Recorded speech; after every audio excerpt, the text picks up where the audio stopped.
Banyak orang memulai hari dengan rasa khawatir tentang pekerjaan, tentang anak-anak, tentang kesehatan, bahkan tentang masa depan.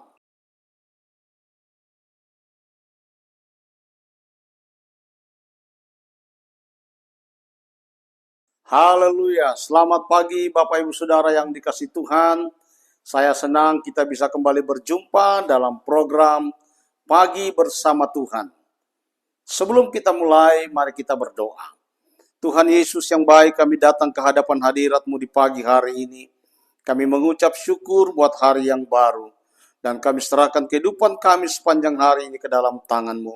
Kami mau mendengarkan firman-Mu, sucikan, kuduskan, dan layakkan kami. Dan biarlah kebenaran firman Tuhan menjadi rema dalam hidup kami. Dalam nama Yesus kami sudah berdoa. Haleluya. Amin. Bapak Ibu Saudara yang dikasihi Tuhan, firman Tuhan pagi hari ini berjudul Tuhan yang menuntun jalan kita. Mari kita membaca di dalam Amsal pasal 3 ayat 5-6.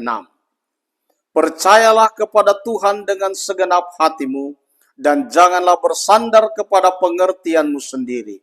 Akuilah Dia dalam segala lakumu, maka Ia akan meluruskan jalanmu. Saudara yang dikasihi Tuhan, kita bersyukur karena hari ini kita boleh kembali membuka hari dengan firman Tuhan. Banyak orang memulai hari dengan rasa khawatir tentang pekerjaan, tentang anak-anak, tentang kesehatan, bahkan tentang masa depan. Tetapi firman Tuhan pagi hari ini mengingatkan kita, jangan bersandar pada pengertian kita sendiri, melainkan percayalah kepada Tuhan. Saudara yang dikasihi Tuhan Yesus Kristus, siapa yang hari ini sedang butuh tuntunan Tuhan? Kita semua. Karena kita tidak tahu persis apa yang akan terjadi sepanjang hari ini. Tetapi kita percaya Tuhan tahu dan Tuhan menuntun. Mari kita lihat poin yang pertama, keterbatasan manusia. Hidup ini penuh ketidakpastian. Kadang kita merasa sudah mengatur dengan baik, tetapi hal-hal di luar kendali bisa terjadi. Pengertian kita terbatas. Kita tidak bisa melihat besok, bahkan 1 jam ke depan. Itulah sebabnya firman Tuhan mengingatkan, jangan bersandar pada pengertian kita sendiri. Satu ilustrasi, GPS di mobil atau HP. Kalau kita mencoba berjalan tanpa petunjuk, kita bisa tersesat. Begitu juga hidup tanpa tuntunan Tuhan, penuh resiko salah jalan. Poin yang kedua, percaya dan mengakui Tuhan. Firman Tuhan berkata, percayalah dengan segenap hatimu.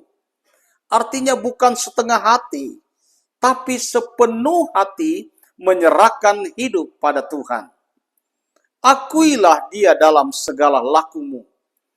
Bukan hanya dalam hal rohani, tapi dalam pekerjaan, dalam keluarga, dalam pelayanan, bahkan keputusan kecil. Saat kita mengakui Tuhan, kita sedang berkata, Tuhan, Engkau pemilik hidupku, Engkau lebih tahu. Saat memulai hari, biasakan kita berkata, Tuhan, pimpinlah setiap langkahku hari ini. Poin yang ketiga, Tuhan yang meluruskan jalan kita. Janji Tuhan, Ia akan meluruskan jalanmu. Kadang jalan kita terasa berliku, penuh batu dan tidak jelas. Tapi Tuhan berjanji akan membuatnya lurus. Artinya jelas, terarah, dan penuh damai sejahtera. Jalan lurus bukan berarti tanpa tantangan, tetapi ada kepastian bahwa Tuhan menyertai.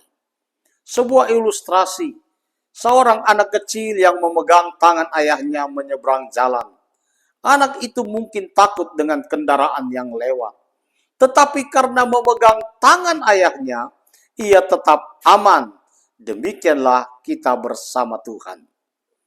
Saudara yang dikasihi Tuhan Yesus Kristus, Hari ini, mari kita lakukan 3 langkah sederhana. Yang pertama, percayakan semua pada Tuhan. Jangan hanya andalkan kemampuan sendiri. Libatkan Tuhan dalam keputusan. Itu yang kedua. Dari hal kecil sampai yang besar.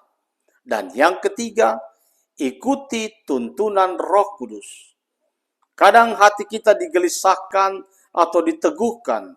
Itu cara Tuhan berbicara. Saudara yang dikasihi Tuhan, hidup ini penuh dengan jalan bercabang. Tetapi kita punya Allah yang menuntun jalan kita. Jangan andalkan diri sendiri, tapi percayalah sepenuhnya kepada Dia. Mari kita berdoa. Tuhan Yesus, terima kasih untuk firman-Mu pagi ini. Kami mau menyerahkan seluruh hidup dan langkah kami ke dalam tangan-Mu. Ampuni kami bila selama ini kami lebih mengandalkan diri sendiri. Mulai hari ini tuntunlah jalan kami, luruskan setiap langkah kami, dan biarlah damai-Mu menyertai kami sepanjang hari ini. Kami menyerahkan bangsa dan negara kami ke dalam tangan-Mu. Tuhan berkati dan biarlah belas kasihan-Mu ada atas bangsa ini. Hikmat, akal, budi, kebijaksanaan juga menjadi bagian para pemimpin kami dari tingkat pusat sampai yang terendah. Dan di dalam semuanya, nama Tuhan saja dipermuliakan. Terima kasih Tuhan. Dalam nama Yesus kami sudah berdoa. Haleluya. Amin. Bapak Ibu Saudara yang dikasihi Tuhan, kalau renungan pagi ini memberkatimu, bagikan juga kepada orang lain, agar orang lain juga diberkati. Tuhan Yesus memberkati. Amin.